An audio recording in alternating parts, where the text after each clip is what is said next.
Welcome to the heard of me CUBOT Tablet Tab 10, and I'll show you how to change lock screen wallpaper on this device.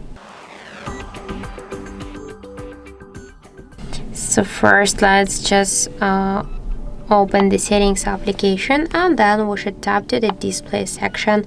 Then click here to wallpaper, and now we can select our new wallpaper from photos or from wallpaper section.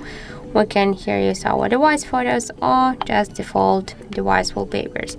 For example, let's use this one. Just click here, set wallpaper, and we want to set it on the lock screen. So select lock screen. We can see the message that wallpaper set successfully. Let's lock the device, and we can see that we just successfully changed lock screen wallpaper on our CUBOT tablet.